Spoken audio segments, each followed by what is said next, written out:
मेरे प्यारे दर्शकों को दीपक चौरसिया का नमस्कार। मैं एक बार फिर हाजिर हूं न्यूज नेशन पर आपके सबसे पसंदीदा डिबेट शो देश की बहस के साथ। अटक से लेकर कटक और कश्मीर से लेकर कन्याकुमारी तक देश में जो सबसे बड़ा मुद्दा होता है उसमें हम आपकी राय जानकर चुनते हैं देश की बहस का विषय। बहस की दशा और दिशा भी आपके माध्यम से तय होती है। यही नहीं, शो में आप और हमारे एक्सपर्ट पैनल मंच को साझा करते हैं और देश में हो रही सबसे बड़ी हलचल पर बेबाकी से अपनी बात रखते हैं। तो आइए शुरू करें देश की बहस हमारे मेहमानों और माननीय जनता के साथ। आज आपने देश की बहस का जो मुद्दा तय किया है वो है 370 के नाम पर देश विरोधी हरकतें किसकी। इसे 57% लोगों ने वोट देकर देश की बहस का मुद्दा बनाना चाहा है।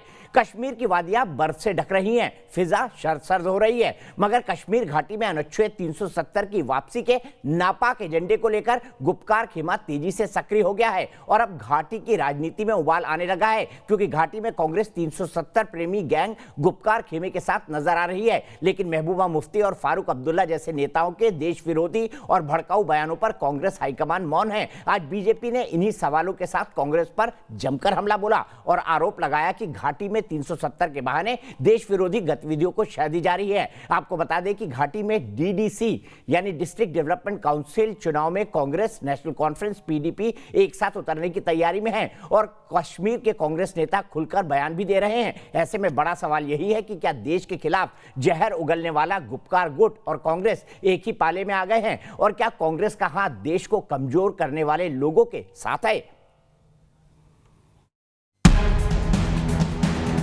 कभी तिरंगे का अपमान करने वाले तो कभी पाकिस्तान चीन से अनुच्छेद 370 की दुहाई मांगने वाले नेता इन दिनों घाटी में माहौल खराब करने में कोई कसर नहीं छोड़ते। इसलिए बीजेपी ने भी जम्मू कश्मीर के पंचायत चुनाव में गुपकार गुट के खिलाफ हमले तेज कर दिए हैं और कांग्रेस के इन चुनाव में गुपकार के साथ हाथ मिलाने पर तंज कसा है। ये जो गुपकार अलायंस है उसमें कांग्रेस पार्टी भी शामिल है और कांग्रेस पार्टी का एक एजेंडा है अनुच्छेद 370 को वापस लाना।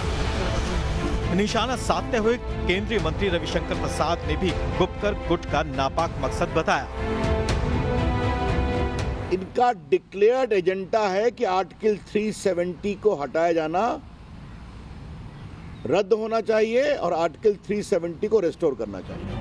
हालांकि कांग्रेस खुद को गुपकर से अलग बता रही है। गुपकार जो अलायंस है उसमें कांग्रेस कहाँ सम्मिलित है? वो कहते हैं कि सम्मिलित है। कहाँ सम्मिलित है? किसका स्टेटमेंट बताया? क्या कांग्रेस का स्टेटमेंट बताया या उन लोगों का स्टेटमेंट बताया? तो ये अपने में ही पूरी तरह से गलत है। लेकिन कश्मीर में कांग्रेस के प्रदेश अध्यक्ष खुद पीडीपी और नेशनल कॉन्फ्रेंस के साथ चुनाव लड़ने की बात कह रहे हैं। ये जो पार्टीज अलायंस में आई है, नेशनल कॉन्फ्रेंस, पीडीपी, कांग्रेस और भी जो दूसरे पार्टीज हैं, ये सब मिल करके इन डीडीसी चुनाव में मिलजुल के हिस्सा लेंगे। घाटी के नापाक नेताओं को समय समय पर कांग्रेस के अधीर रंजन चौधरी और चिदम्बरम जैसे आला नेताओं का भी अनुच्छेद 370 वापस लाने की मुहिम पर साथ मिलता रहा है। यही वजह है कि चीन और पाकिस्तान भी भारत विरोधी प्रोपेगेंडा को हवा दे देता है। अब कोई कश्मीर में सियासत नहीं कर सकेगा जो प्रो इंडिया हो। ठीक, पहले इनके पास प्रो इंडियन पॉलिटिशियंस थे, अब जो हालात हैं अब बहुत मुश्किल है। तो मेरे ख्याल में ये कश्मीर अब आज़ादी की तरफ जाएगा। कश्मीर लेना पड़ेगा या मिल जाएगा?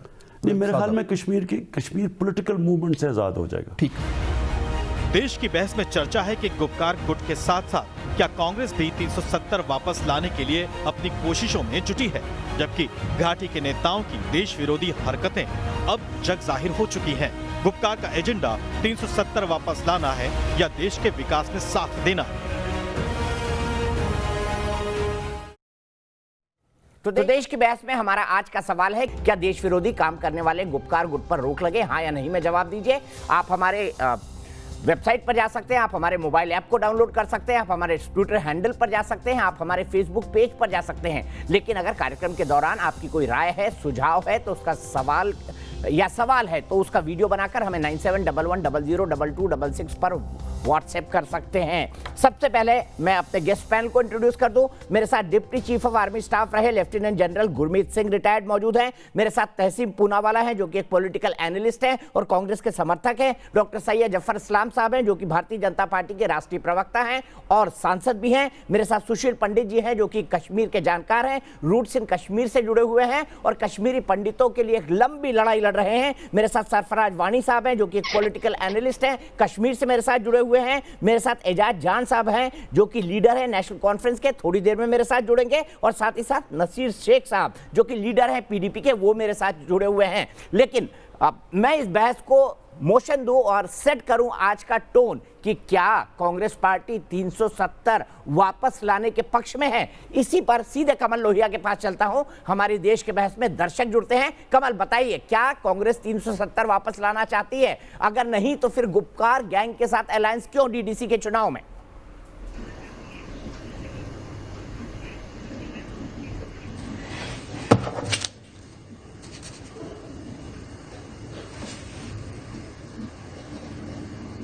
भारत माता की जय।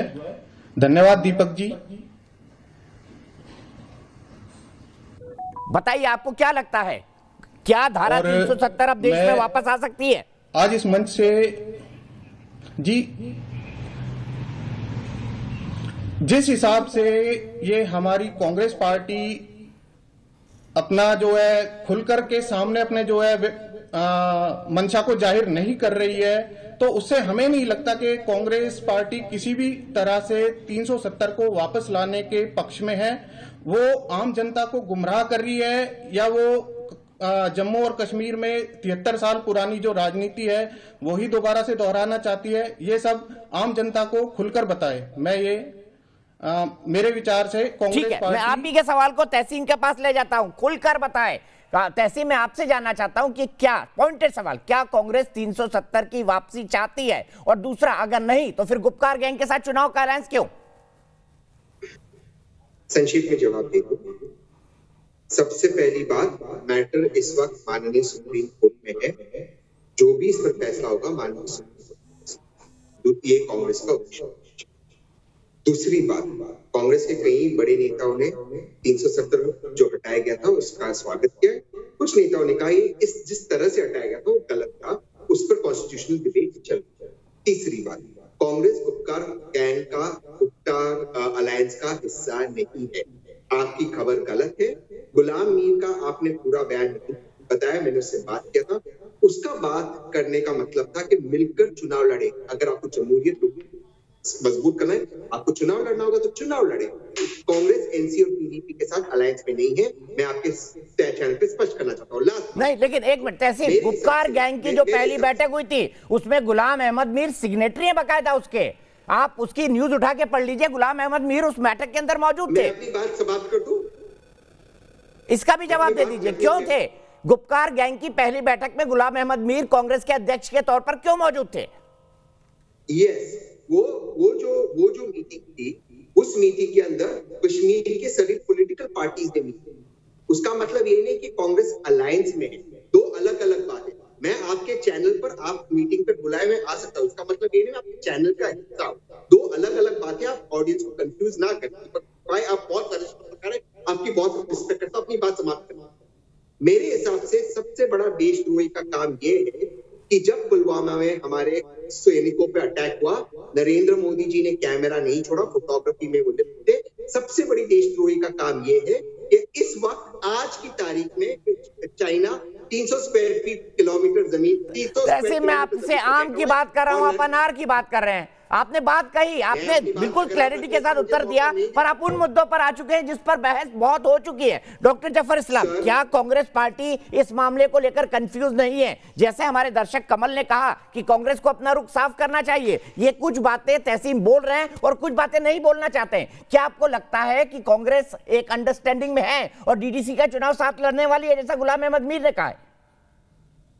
देखिए, मैं आपको बिल्कुल साफ लफ्जों में कह रहा हूं कि देश की कोई भी पार्टी, और खासकर मैं कांग्रेस के बारे में कह रहा हूं, कि 370 साल, और नेशनल कॉन्फ्रेंस या बाकी जो पार्टियां कश्मीर की 370 साल भी कोशिश करें तो भी ये वापस से रीइंस्टेट नहीं हो सकता। जो बार बार फारूक अब्दुल्ला लोगों को गुमराह करने के लिए बोल रहे हैं, उनको अच्छे से मालूम है ये टेम्पोररी था, ये परमानेंटली हट गया, टेम्पोररी था परमानेंटली हटा है।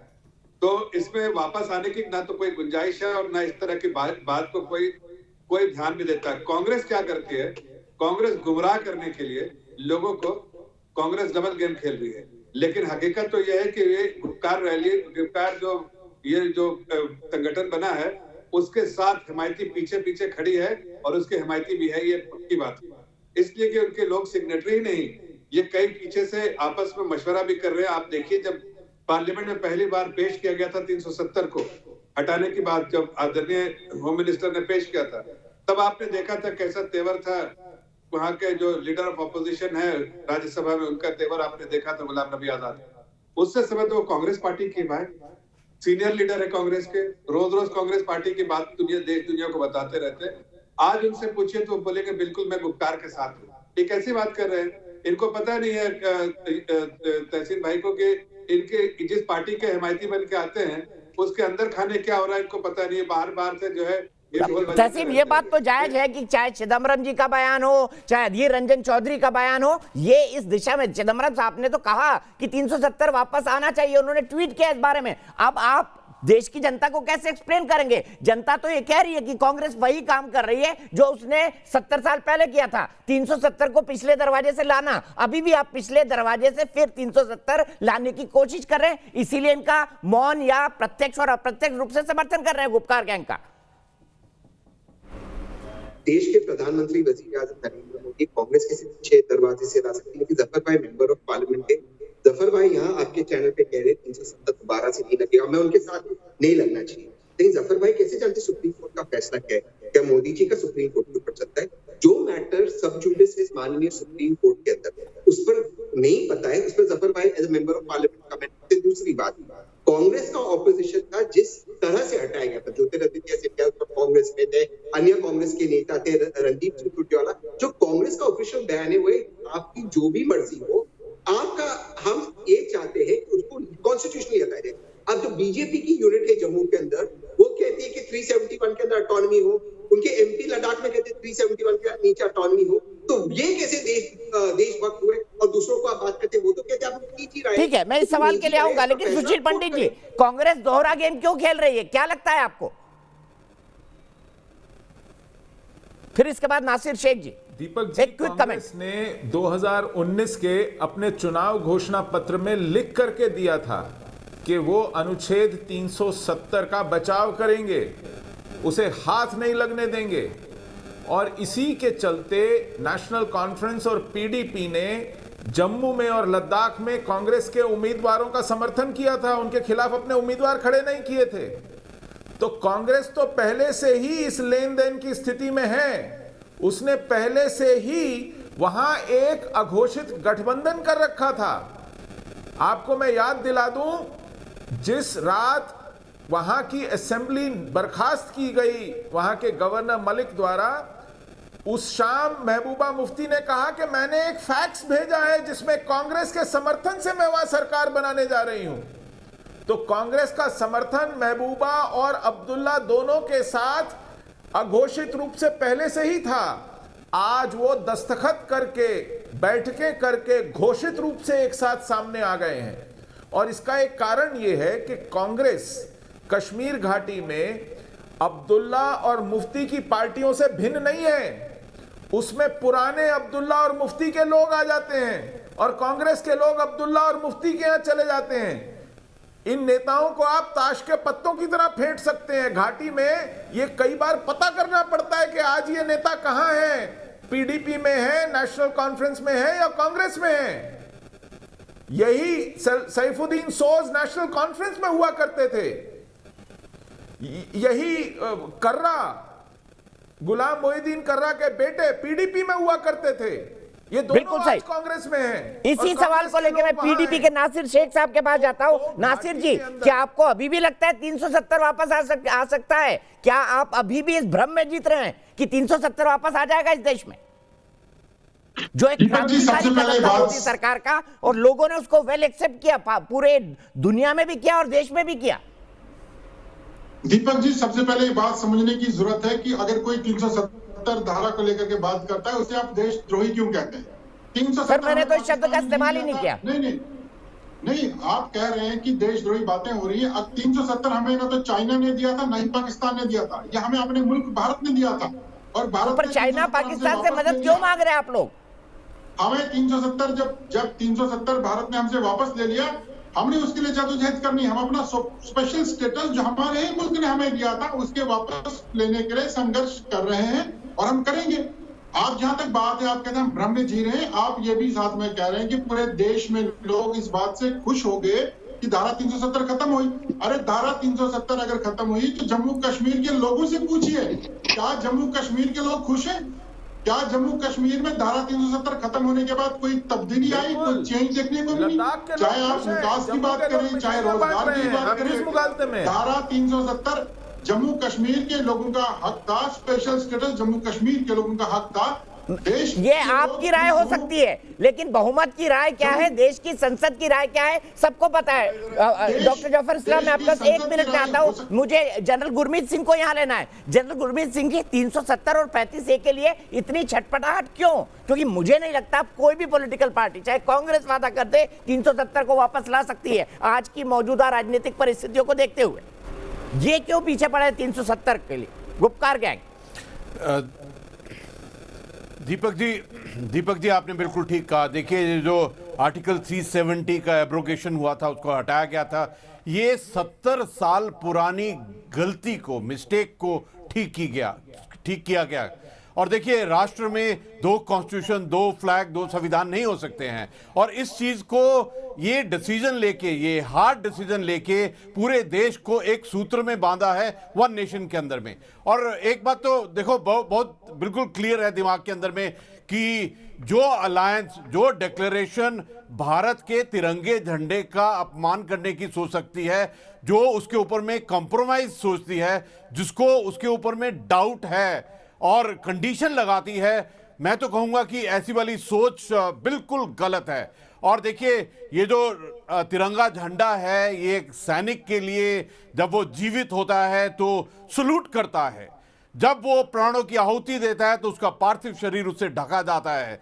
और जो भी हमारी पोस्ट होती हैं, जो भी महत्वपूर्ण जगह होती हैं, वहां पर तिरंगा झंडा लहराता है। और ये बात रही आर्टिकल 370 की, तो ये एक बिल्कुल क्लियर हो जाना चाहिए पूरे भारत को। और ये जो डिक्लेरेशन और अलायंस सोच रहे हैं कि आर्टिकल 370 एक ऐसा लैंडमार्क और हिस्टोरिक इवेंट हुआ है भारत में कि ये इसका रिस्टोर होना बिल्कुल कभी भी नहीं हो सकता है मेरे सोच विचार से। क्योंकि मैंने तो 10 साल बिताए हैं कश्मीर के अंदर में, देखा है कि आवाम की प्रॉब्लम क्या है। इनको ये गुपकार छोड़कर जो कश्मीर की आवाम है उनका उपकार करना चाहिए, उनका डेवलपमेंट, शांति और किस प्रकार से माहौल चेंज करें, किस प्रकार जो सेंटर ऑफ ग्रेविटी है टेररिज्म का पाकिस्तान है, उससे पूर्ण रूप से नाता तोड़ा जाए, ये जरूरी है। मेरा सीधा सवाल है, क्या जम्मू कश्मीर की जनता डेवलपमेंट नहीं चाहती है? क्या जम्मू कश्मीर की जनता देश की मुख्य धारा के साथ नहीं जुड़ना चाहती है? क्या जम्मू कश्मीर की जनता वहां इंडस्ट्री नहीं चाहती है? क्या जम्मू कश्मीर की जनता वहां पर जो भेदभाव हो रहा था राष्ट्रीय कानूनों को लागू होने में, उसकी अगर एक रूपता और समानता आती है तो उसमें उनकी ही भलाई है? आपको क्या लगता है, गुपकार को 370 की जिद छोड़कर उपकार नहीं करना चाहिए जम्मू कश्मीर के लोगों के साथ? देखिए, पहली बात मुझे समझ नहीं आ रहा है कि हम सब लोग 370 को ही क्यों ला रहे हैं। क्या 370 इस सब के बीच में आ रहा था? अगर 370 डेवलपमेंट के बीच में कोई ब्लॉक था तो आज 370 को हटे 1.5 साल हुए। कौन सी डेवलपमेंट है जम्मू एंड कश्मीर में? कौन सी सिक्योरिटी सिचुएशन में हमारे जम्मू एंड कश्मीर में इंप्रूवमेंट है? तो 370 को इसके साथ लिंक करना पूरी गलत बात है। दूसरी बात जो आप लोग जिससे मुझे ऑब्जेक्शन है कि आप लोग बोल रहे हैं गुपकार गैंग। क्या ये लोग, गैंग लिटरली मीन्स एक बंच ऑफ क्रिमिनल्स, तो क्या ये गैंग है? ये लोग सर, ये इनके बयान जो हैं बंच ऑफ क्रिमिनल्स की तरह हैं। फारूक अब्दुल्ला चाइना से मदद मांगते हैं, एक आदमी पाकिस्तान से मदद मांगता है। सुनिए सरफराज जी, मेरा आर्गुमेंट तो सुन लीजिए। एक आदमी चाइना से मदद मांगता है, एक नेता बोलती है कि मैं झंडे और तिरंगे को नहीं उठाऊंगी, तो ये तो क्रिमिनल की तरह एक्ट कर रहे हैं ना। आपको अगर देश के वतन के झंडे का सम्मान नहीं है तो किस चीज का सम्मान है आपके पास? सेडिशन और डिसेंट में एक अंतर है। और आपने इवन जो जिस धारा की आप बात कर रहे हैं, फ्लैग जो हमारा national flag dishonour act है, उसके अंदर भी अगर आपको कोई ऑब्जेक्शन हो अपनी कॉन्स्टिट्यूशन से या अपने फ्लैग से किसी पॉइंट पे, अगर आप कॉन्स्टिट्यूशन अमेंडमेंट चाहते हो तो वो in the very act allowed है। तो डिसेंट और सेडिशन दो अलग अलग चीजें, आप इनको लेकिन सवाल ये है क्या डिसेंट सेडिशन तक जा रहा है? जब आप अपने देश की चीजों को सॉल्व करने के लिए चाइना और पाकिस्तान की मदद करने लगे तो इसको सेडिशन ही कहा जाएगा। सरफराज जी, क्यों नहीं कहा जाएगा सेडिशन इसको? मैं आपकी बात का जवाब लूंगा, लेकिन डॉक्टर जफर इस्लाम क्या कहेंगे आप इसको? सेडिशन नहीं कहेंगे, मैं तिरंगे को हाथ नहीं लगाऊंगी, चीन आकर 370 बहाल करवा दे, ये क्या है? और उस वक्त जब चीन हमारा दुश्मन बनके हमारे सैनिकों को मार रहा है और हमको मारना पड़ रहा है उन लोगों को जाके। देखिए, मैं कश्मीर के जो हमारे लोग बैठे हैं उनको मैं ये बताना चाहता हूँ कि गलतफहमियां फैलाते हैं कुछ पॉलिटिकल पार्टी अपने मफाद के लिए, अपने फायदे के लिए। उनको अगर समझ में नहीं आता है कि उनके फायदे के लिए वो अपने फायदे के लिए, बाकी कश्मीरियों के फायदे के लिए वो चाहते हैं कि सरकार उनके साथ रहे, तो सरकार उनके साथ है। लेकिन अगर वो चाहते हैं कि वहां की ऐसी पॉलिटिकल पार्टी जो अपने फायदे के लिए 70 साल से वहां पर एंजॉय कर रही है और वहां के आम कश्मीरियों के जो हित में जो काम होना चाहिए उसको कहीं ना कहीं रोक के रखा है, तो आप गलतफहमी में ऐसा नहीं होने देंगे। हमारी सरकार बहुत क्लियर है कि एक आम कश्मीरी नागरिक जो है उसके हित में काम करेंगे, वहां डेवलपमेंट होगा, विकास होगा, जिससे वंचित रहा हुआ है कश्मीर। और वहां पर इस तरह की जो ताकतें हैं, जो देश विरोधी है, उसको आप जिस तरह से भी जो चार्जेस लगाइए सब काम है। अगर आप देश का झंडा सर आंखों पर नहीं उठाते हैं तो आप हर ऐसे सेडिशन चार्जेस के हक में आप मतलब आपके हक में हो सकता है, इसलिए कि आप गलत काम कर रहे हैं। आप देश के झंडे को चूमिए, दिल से लगाइए, गले से लगाइए और देखिए आपको देश जो है आपको गले से लगाएगा, लेकिन आप वो नहीं करते हैं। तो मेरी सलाह ये है आपको कि आप जो सवाल करने से पहले अपने गरीबा में झांकिए कि आप क्या कर रहे हैं। और आपने अब तक क्या किया ये भी झांकना होगा। आपने अब तक क्या किया? आपने डेवलपमेंट एजेंडे का कितना समर्थन किया? क्यों अलगाववाद के नाम पर श्रीनगर हमेशा बंद होता था? तहसीन पूनावाला, मैं आपको एक आम दर्शक की राय सुनाता हूं। तरुण उत्पल जी जम्मू से मेरे साथ जुड़ रहे हैं। तरुण जी, क्या तहसीन की बात आपको समझ आई? कांग्रेस क्या गुपकार गैंग के साथ है या नहीं है? आप तो ग्राउंड जीरो से बोल रहे हैं, बताइए।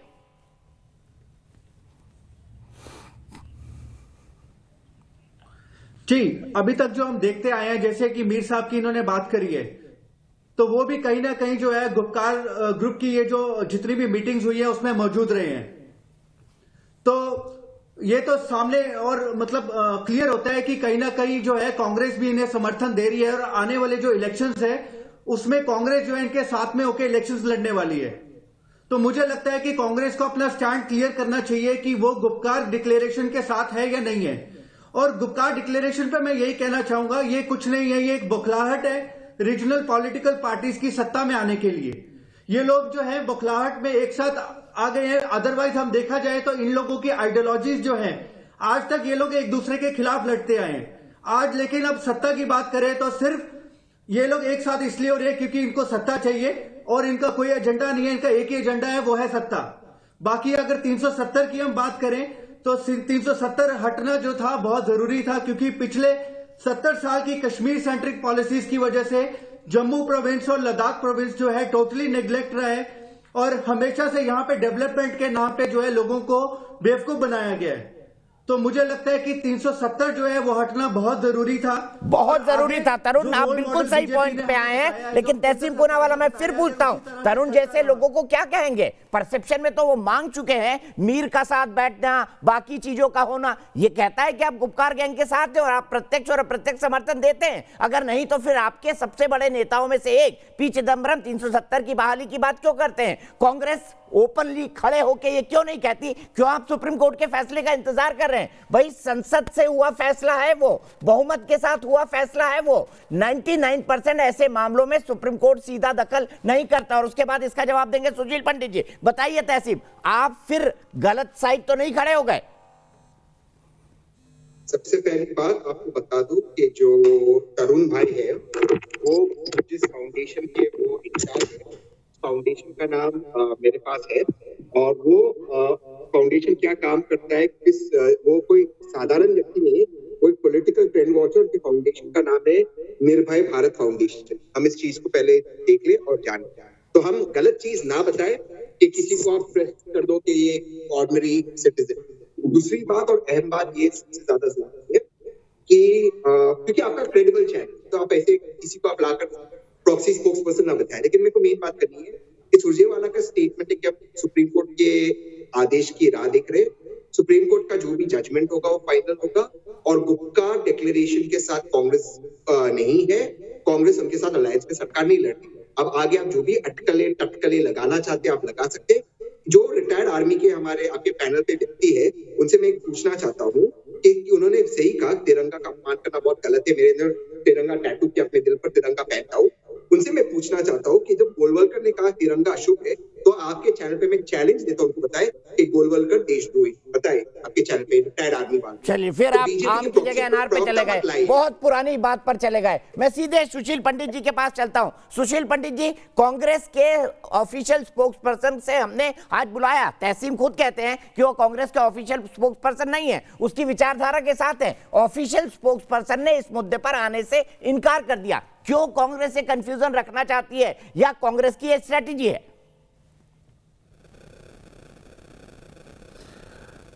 दीपक जी, तहसीन जी कांग्रेस के ऑफिशियल स्पोक्स पर्सन से भी ज्यादा हैं। ये वाड्रा परिवार का हिस्सा है, कांग्रेस को परिवार चलाता है, तो ये स्पोक्स पर्सन से भी दुगने ज्यादा वजनदार हैं आज आपके शो में, और इनको आप बच के जाने मत दीजिए। दूसरी बात ये कि कश्मीर में गुपकार गैंग जो है वो खुलकर जिहाद के सामने आ गया है। आपने इमरान खान की बात सुनी कि कश्मीर में कुछ लोग, कुछ नेता भारत के पक्ष में राजनीति करते थे, अब वो भारत विरोध की राजनीति करके खुल के सामने आ गए हैं। तो कश्मीर के इन भारत विरोधी जिहाद प्रेमी गुपकार गैंग के लिए कांग्रेस का नेतृत्व एक पुचकार गैंग है। वो इनको पुचकारता है, वो इनके साथ खड़ा होता है, इनके साथ चुनाव लड़ता है। और ये जो गुपकार गैंग है ये गप कर गया है लाखों करोड़ की जो खर्च कश्मीर राज्य में भारत के केंद्र सरकार ने पिछले 70 वर्षों में किए। तो इनकी इस आपराधिक मिली भगत पर मुकदमे चलने चाहिए, इनकी नागरिकता वापस ली जानी चाहिए, ये चुनाव के लिए अयोग्य करार देने चाहिए। ये भारत की व्यवस्था में रहकर भारत के खिलाफ विश्वमन करते हैं, और ये शत्रु के एजेंट बनकर के भारत की व्यवस्था में हमारे लोकतंत्र का दुरुपयोग करते हैं। इन्हें चुनाव के लिए अयोग्य घोषित कर देना चाहिए, इनके वोट का अधिकार ले लेना चाहिए, इनको डिसएनफ्रेंचाइज करना चाहिए भारत के चुनाव आयोग द्वारा, इनकी पार्टियों की रजिस्ट्रेशन रद्द हो जानी चाहिए। नासिर शेख जी, मेरा सीधा सवाल है जो सुशील पंडित जी कह रहे हैं, क्यों ना पीडीपी और गुपकार अलायंस जो बात कर रहा है पाकिस्तान के समर्थन में, जो बात कर रहा है चीन के समर्थन में, जो बात कर रहा है तिरंगे के खिलाफ, जिनकी बात से उत्साहित हो रहे हैं इमरान खान, उनको डीडीसी का चुनाव ही ना लड़ने दिया जाए, क्योंकि आपके खिलाफ वैलिड ग्राउंड बनते हैं। आपने कहा डिसेंट और सीडेशन, मैं कह रहा हूं सीडेशन है, यहां पर देशद्रोह है। यहां पर जैसे लोगों की बस चले तो हमारा हुक्का पानी बंद करने की भी वो सिफारिश करेंगे। जहां तक बात तिरंगे के ऑनर की है, मैं आपको दीपक जी ये बता दूं कि तिरंगा जम्मू कश्मीर में हम सब लोग, चाहे वो पीपुल्स डेमोक्रेटिक पार्टी के हैं, नेशनल कॉन्फ्रेंस के हैं, हम शान से उठाते रहे हैं, शान से उठाते रहेंगे। तिरंगा चाहे लाल चौक में या तिरंगा बख्श स्टेडियम में महबूबा मुफ्ती साहिबा लहराती थी, उमर अब्दुल्ला साहब लहराते थे, दिल्ली से या आपके स्टेडियम में बैठे हुए जितने पैनल पे लोग, वो कौन थे जो, वो कौन थे आपके आपके छुपे हुए समर्थक जो पाकिस्तान का झंडा लहराते थे हर जुम्मे को, उनके बारे में भी बता दीजिए। वो कौन थे जो बार बार जम्मू कश्मीर को बंद करते थे? वो कौन थे जो हर चीज, हर डेवलपमेंट का विरोध करते थे, जिनकी आज तक चलती थी? अब केस में उलझे हुए हैं अलगाववादी नेता हुर्रियत कॉन्फ्रेंस के। आप उन्हें हमारा समर्थक कैसे कह सकते हैं? हमारे लोग उनके निशानों पर रहे हैं। People's democratic party, national conference के लोग उनके निशानों पर रहे हैं। काफी लोगों ने बलिदान दिया है। आप उन्हें हमारा समर्थक नहीं कह सकते। यहाँ पर मैं एक बात क्लियर करना चाहूंगा। आपने बात की गुपकार गैंग की।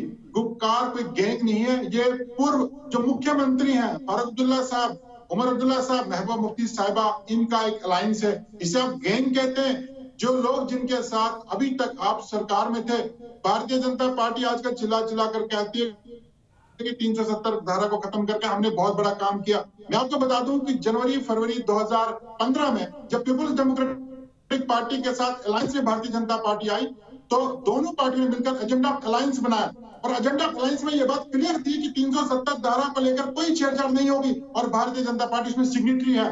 भारतीय जनता पार्टी ने इसमें हस्ताक्षर किए हैं। उनको सत्ता चाहिए थी। उन्होंने पीडीपी के इस जो एजेंडा अलायंस में यह बात रखी गई थी कि धारा 370 के साथ कोई छेड़छाड़ नहीं होगी। भारतीय जनता पार्टी, लेकिन उन्होंने आपसे संबंध तोड़ा ना। उसके बाद 370 हटाएंगे इस मुद्दे पर चुनाव लड़ा, थंपिंग मेजोरिटी मिली, उन्होंने 370 और 35 से हटाया। गलत क्या किया? देश का जनमत मिलने के बाद हटाया है। जब उन्होंने धारा 370 को हटाया, पूरे जम्मू कश्मीर के लोगों को बंद कर दिया। आज 2 साल होने को है तकरीबन, अभी तक इंटरनेट सेवाएं बंद है। आप शायद मेरे वीडियो से साफ देख सकते हैं, हम 2G सर्विसेज में आज भी हैं। यहाँ अभी तक 4G सर्विसेज बंद हैं। जम्मू कश्मीर के मुख्यमंत्रियों को एक साल तक आप लोग नजरबंद रखते हैं और कहते हैं हमने जम्मू कश्मीर के हित में फैसला लिया है। जम्मू कश्मीर के लोगों को नजरबंद करके, जम्मू कश्मीर में कर्फ्यू इम्पोज करके। अरे सर, आपके वो नेता अंदर हुए जो दूसरे देशों का समर्थन करके 370 बहाली की मांग कर रहे थे, उनका अरेस्ट होना लॉजिकल था। और लोग तो ये भी कहते हैं कि फिर से अरेस्ट कर दो। जफर इस्लाम साहब, आप बताइए, आपने इनके साथ एजेंडा फैला। मैं आप ही का सवाल जफर इस्लाम जी से पूछ रहा हूं। आपने इनके साथ 370 ना हटाने का वादा किया था, फिर वो वादा कैसे भूल गए आप? देखिए, आपने सही कहा कि हमने इसी चीज को हम पब्लिक के, देश की जनता के सामने बार बार हमारे मैनिफेस्टो में लिखा है कि हम इस चीज को करना है मुझे, और हम इस चीज का जनमत से पूरा समर्थन प्राप्त करके ये इसको काम किया है। तो हमें जनता ने इस काम के लिए वोट दिया, फिर से बहुमत दिया और हमने करके दिया। इसलिए कि हमारा, तो आप शुरू से मैनिफेस्टो देखिए, उसमें एक चीज हमने जिक्र की थी। तो ये कैसे कह सकते हैं कि हमारा नहीं? आपकी ये डिमांड थी, हमने नहीं मानी, इसलिए तोड़ दिया आपके साथ अलायंस। हमारा तो ये मकसद शुरू से था, जो हमने तो करना ही था। देश को एक साथ जोड़ना है, देश को तोड़ना थोड़ी है।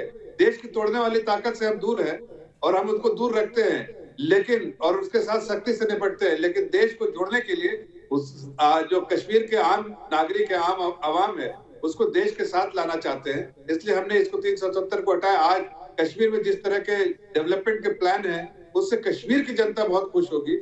हाँ, पॉलिटिकल पार्टी जो पुरानी थी उनको रोना पड़ेगा, उनको तकलीफ होगी, इसलिए इस तरह की बातें कर रहे हैं अपने आप को रिलेवेंट बना के रखने के लिए। आज के दिन में इररिलेवेंट हो गए।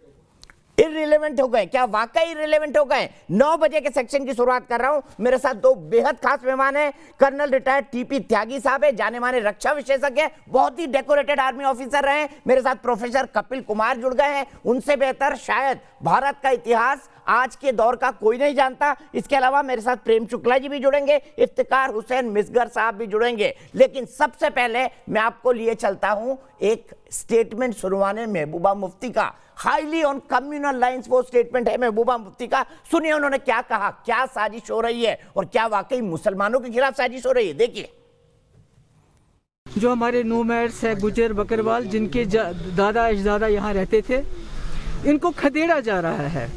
जैसे डोमिसाइल लॉ इन्होंने ख़त्म कर दिया हमारा, तो पूरे मुल्क से ये लोगों को यहाँ लाना चाहते हैं। और मगर जो यहाँ के रहने वाले उनको खदेड़ना चाहते हैं। ये खाली यहाँ का हाल नहीं है। आप जम्मू में बटंडी देखिए, सुजवा देखिए, छट्टा देखिए, गिन गिन के जहाँ मुसलमानों की आबादी है। मरकजी सरकार से कहना चाहती हूँ, जिनकी आज यहाँ सरकार चल रही है, कि ये जो गुजर बकरवाल नोमैड्स कम्युनिटी है, इनके साथ छेड़छाड़ मत कीजिए। इसके नताइज आपको बहुत ही ज़्यादा खतरनाक भुगतने पड़ेंगे। धमकी के अंदाज में बात करिए महबूबा मुफ्ती जी। सीधे चलता हूं मैं प्रोफेसर कपिल कुमार जी के पास। कपिल कुमार जी, महबूबा मुफ्ती का ये टोन भी मुसलमानों के खिलाफ षड्यंत्र, कश्मीरी हिंदुओं के साथ इन लोगों ने क्या किया, कैसे उनको बाहर निकाला, क्या उस बात को भूल गए हैं और अब क्यों विक्टिम कार्ड प्ले कर रहे हैं यहां पर? देखिए, वो परिवार, जिस परिवार ने पूरा एक किडनैपिंग का जो है ड्रामा स्टेज करके इस देश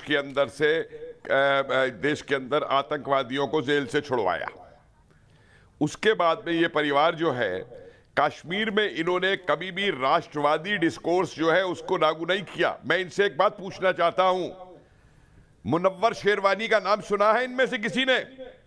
ये वो 19 साल का नौजवान था जिसने 22 अक्टूबर से और 26 अक्टूबर तक अकेले मोटरसाइकिल के ऊपर जो पाकिस्तानी घुस रहे थे उनको आगे बढ़ने से रोका, उनको गलत खबर दी कि आगे हिंदुस्तान के फोर्सेस मौजूद हैं, और जब पाकिस्तानियों को यह पता लगा तो 4 दिन बाद उसको सलीब पे टांग दिया और उसके बाद उसके जिस्म के टुकड़े टुकड़े करके काट के फेंक दिए गए। नसीर शेख जी को दिखाइए। शेरवानी की जो शहादत थी देश के लिए, उसको इन्होंने कभी नहीं बताया पाकिस्तान कश्मीर की जनता को। ब्रिगेडियर उस्मानी के बारे में इन्होंने कभी बताया?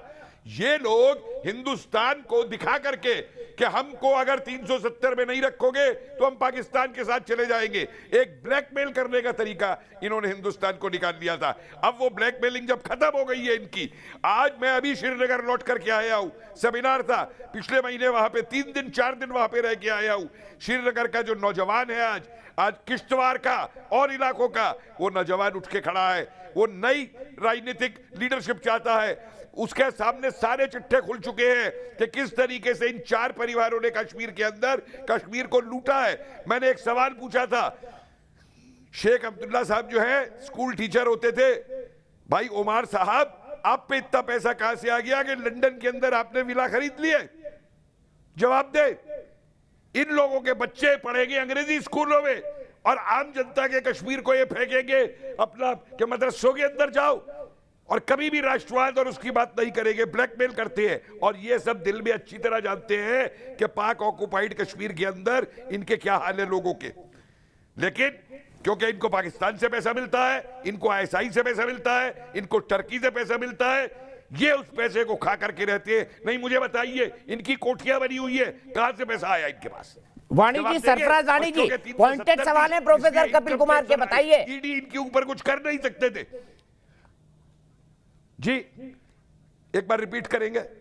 नहीं, सरफराज वाणी जी है सर, वहां के एनालिस्ट, उनसे मैं सीधा सवाल पूछ रहा हूं। प्रोफेसर कपिल कुमार ने बताया है कि क्या क्या हालात है, वहां के नेता ISI से पैसा लेते हैं, कई फंस गए हुर्रियत कॉन्फ्रेंस के, पाकिस्तान की सरकार से पैसा लेते हैं, टर्की से लेते हैं, ये तो पब्लिक नॉलेज है। अब आप बताइए, इसको आप कहेंगे कि आप देश के साथ खड़े हैं? आप देश के साथ नहीं, अपने मतलबों से खड़े हैं, और आपने जम्मू कश्मीर की प्रॉब्लम को पॉलिटिकल से कम्युनल बना दिया है।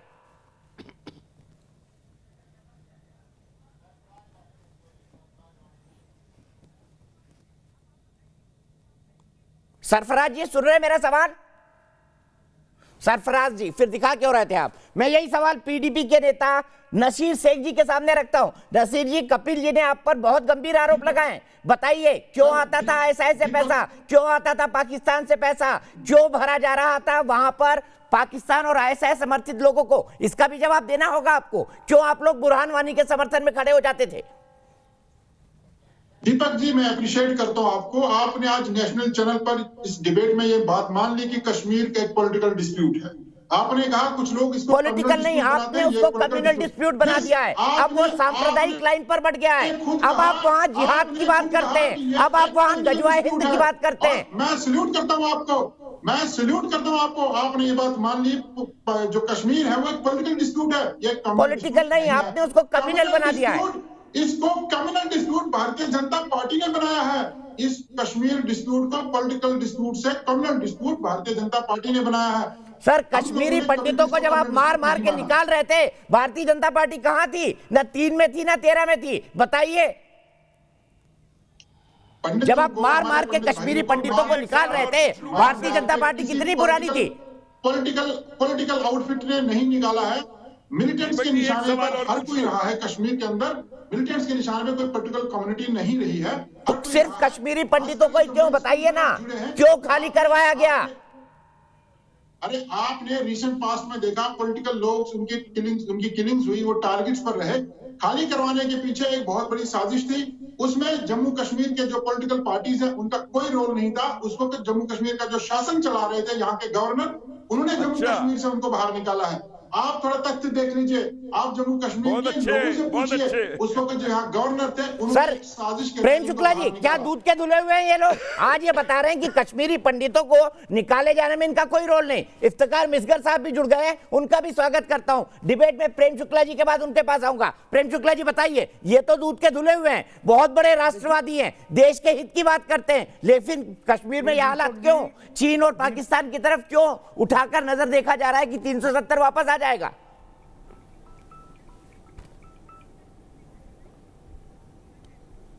देखिए दीपक जी, पहले से ही राष्ट्रद्रोही, धर्मांध और हमेशा से पड़ोसी देशों के साथ में संधान करके भारत विरोधी गतिविधियों में संलिप्तता वहां के राजनीतिक दलों की रही है। और जब कश्मीरी पंडितों को कश्मीर की घाटी से निर्वासित किया गया, कश्मीरी पंडितों की महिलाओं के साथ बलात्कार किए गए, कश्मीरी पंडितों के हिंदू धर्मस्थलों का विध्वंस किया गया, तो उन सारे विध्वंस में, उन बलात्कार की घटनाओं में वहां सिर्फ आतंकवादी नहीं शामिल थे, आतंकवादियों के समर्थन में राजनीतिक दलों के कार्यकर्ता भी पूरी तरह से संलिप्त थे। और कृपा करके बता दें कि किस राजनीतिक दल के कार्यकर्ता ने कश्मीरी पंडितों को पलायन करने से रोकने के लिए किसी भी प्रकार का सार्थक प्रयास किया हो? कोई भी सार्थक प्रयास किसी भी कश्मीर के क्षेत्रीय दल द्वारा, जो राजनीतिक दल रहे, हुर्रियत कॉन्फ्रेंस को जो अलगाववादी है, उसके अतिरिक्त भी किसने जो है कश्मीरी पंडितों को वहां से पलायन ना होने पाए, इसके लिए सक्रियता किस दल ने दिखाई थी? कब दिखाई थी? कौन सी घटना ऐसी है? तो कोई घटना इस प्रकार की नहीं है। तो इनके मन में कश्मीरी पंडितों को जब निकाला जा रहा था तो क्या वो क्रूर सांप्रदायिकता नहीं थी? क्या वो बर्बर सांप्रदायिकवाद नहीं था? क्या वो बर्बर धर्मांधता नहीं थी? उस धर्मांधता के शिकार वहां के अवाम को बनाया नहीं गया क्या? क्या मस्जिदों से ऐलान नहीं हुए थे? और क्या मस्जिदों का दुरुपयोग नहीं किया गया था? जब मस्जिदों का दुरुपयोग किया गया, राजनीतिक कार्यकर्ता उसमें संलिप्त हुए, जब हुर्रियत कॉन्फ्रेंस जैसे अलगाववादी संगठनों ने आतंकवादियों को सीधे सीधे समर्थन घोषित किए, तब उसके बाद आप कहां से कह रहे हैं कश्मीरी पंडितों का मुद्दा जो है? मैं इसी सवाल का जवाब इफ्तिकार मिसगर साहब से लेता हूं। इफ्तिकार जी, मुझे इस बात का जवाब दीजिए। आप बोल रहे हैं बीजेपी ने कम्युनल बनाया, पर कश्मीरी पंडितों को निकालना शुरू होना, मिलिटेंसी की वो स्ट्रैटेजी की कश्मीरी पंडितों को निकाल दें, आप लोगों ने मिलकर सामूहिक तौर पर यहां की प्रॉब्लम को सांप्रदायिक प्रॉब्लम नहीं बना दिया पॉलिटिकल से? देखिए, जहां तक मैं थोड़ा सा समय ले लूंगा, 30 सेकंड मुझे दे दीजिएगा प्लीज, अनइंटरप्टेड। जहां तक भारतीय जनता पार्टी का ताल्लुक है और जहां तक अभी इन्होंने यहाँ पे बात करी कि कश्मीरी पंडितों को यहाँ के वर्करों ने, सियासी वर्करों ने वो हिस्सेदार बन गए उन पावर्स के जिन्होंने कश्मीरी पंडित्स को यहाँ पे बता दिया। ये आग फैला रहे हैं कश्मीरियों के मुखालिफ पूरे देश में। जो कश्मीरी बच्चों की फिर लिंचिंग होती है वो इन्हीं बातों से होती है। इनको गुरेज करना चाहिए और हजार बारी सोचना चाहिए कि हम क्या कह रहे हैं, किन को हम दोषी ठहरा रहे हैं। क्या भारतीय जनता पार्टी के वर्करों ने भारत माता की जय पे लोगों को लिंच नहीं किया? ये कश्मीरियों की आदत नहीं है। देखिए, हम यहाँ पे किसी के प्रवक्ता नहीं है। ये मैंने आपकी बात सुनी, आप भी मेरी बात सुनिए, फिर आप जवाब दे दीजिए। आपने, हम किसी के प्रवक्ता नहीं है यहाँ पे। हमें बिल्कुल भी भरोसा नहीं है गुप्कार डिक्लेरेशन पे, क्योंकि गुप्कार डिक्लेरेशन ने कल को बोला था कि हम इलेक्शन नहीं लड़ेंगे, आज इलेक्शन में आ गए। लेकिन भारतीय जनता पार्टी से मेरा सवाल है, ये देश को गुमराह कर रहे हैं। भारतीय जनता पार्टी ने क्या गुप्कार वालों को जम्मू में जुलूस करने का इजाजत नहीं दिया? क्या भारतीय जनता पार्टी ने इनको स्टार्ट नहीं किया, एक्टिवेट नहीं किया इलेक्शन लड़ने के लिए? बी पार्टी और सी पार्टी है, ए पार्टी, बी पार्टी और सी पार्टी। जिसमें कश्मीर को डंप करके रखा हुआ है। कश्मीरी आज भी परेशान है। ठीक है इफ्तिखार जी, आप ही की बात का जवाब मैं प्रोफेसर कपिल कुमार और त्यागी जी से लेता हूं। प्रोफेसर कपिल कुमार, मेरा सीधा सवाल है, क्या अब ये एक सांप्रदायिक प्रॉब्लम और गजवाए हिंद की प्रॉब्लम नहीं बन गई है कश्मीर?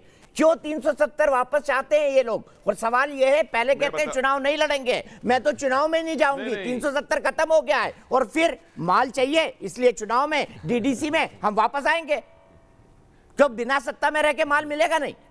दीपक जी ये 370 पे इतना अल्लाह बचा रहे हैं। मैं दो सवाल इनसे पूछ रहा हूं।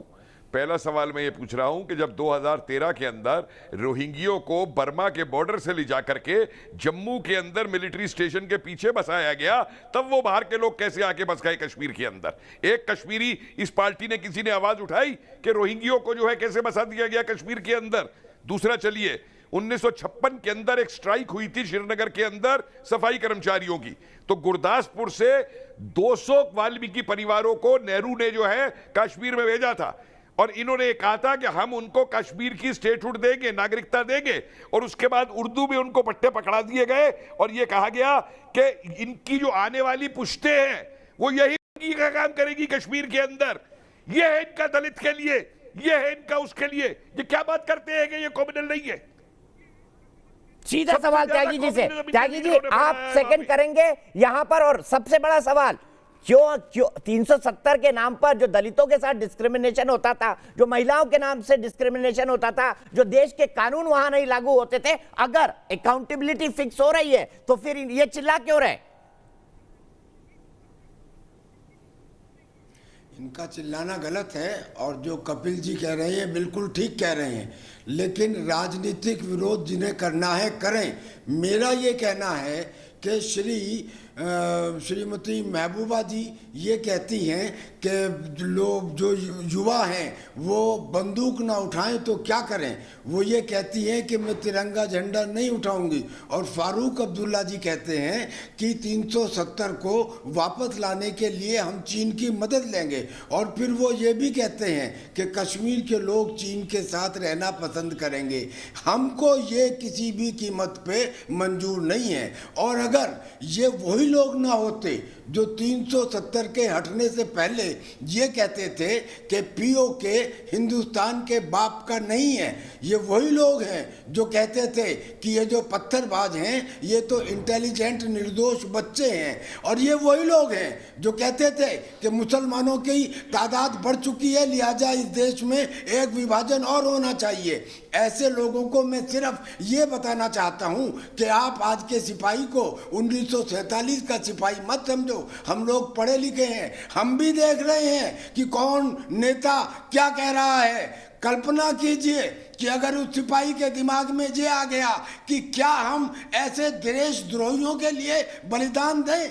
कल्पना कीजिए कि अगर किसी सिपाही की बंदूक का मुंह इनकी तरफ हो गया तो क्या सिचुएशन होगी। ये देशद्रोह है सीधे सीधे, और मैं तो ये चाहूंगा कि इनके खिलाफ एक्शन लिया जाना चाहिए, देशद्रोह एक्शन लिया जाना चाहिए। यहीं से मैं डिबेट की शुरुआत करूंगा, क्योंकि प्रेम शुक्ला जी ये सवाल एक नहीं कई लोग उठा रहे हैं कि कहीं भारतीय जनता पार्टी इनको आगे तो नहीं बढ़ा रही है, इनके पीछे कहीं भारतीय जनता पार्टी तो नहीं है। बहस को आगे बढ़ाऊं उससे पहले रोशन कुमार मेरे एक दर्शक जुड़ गए हैं दिल्ली से। रोशन, मैं आपसे जानना चाहूंगा कश्मीर के ताजा हालात पर आपको क्या लगता है? ये जो लोग चुनाव लड़ने को राजी हो गए हैं सत्ता और माल के लिए, क्या इनमें कोई भी देश के लिए जज्बा बचा है? किस तरह के बयान दे रहे हैं? क्या इनको आप देशद्रोही नहीं मानेंगे? देशद्रोही बयान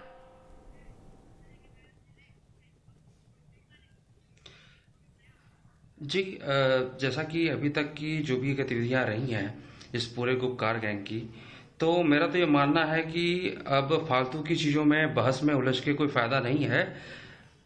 भारतीय न्यायालय, उच्च न्यायालय अपनी कार्रवाई करेगी और मेरे हिसाब से देशद्रोह का मुकदमा सरकार को लगाना चाहिए और इसके आगे की जो कार्रवाई है वो सर्वोच्च न्यायालय के अधीन होगी और जो उसका फैसला आता है उसमें इनका सच और झूठ, दूध का दूध और पानी का पानी बिल्कुल साफ हो जाएगा। ठीक है, मैं ब्रेक के लिए रोकता हूं, ब्रेक के बाद यहीं से शुरू करूंगा।